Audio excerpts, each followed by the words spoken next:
Стоп! Я хочу показати не просто станок, а готовий бізнес. Одна машина – десятки галузей.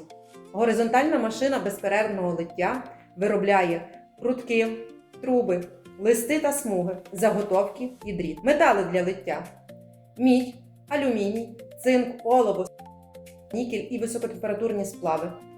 Де застосовується ця продукція?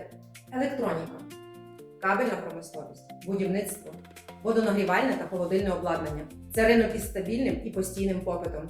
Обладнання нове, готове до запуску прямо зараз. Ви входите як партнер, рівний учасник бізнесу з реальною виробничою базою. Поділіться цим відео з тим, хто давно думає про власне виробництво. І пишіть нам у директ, розглянемо кожну пропозицію.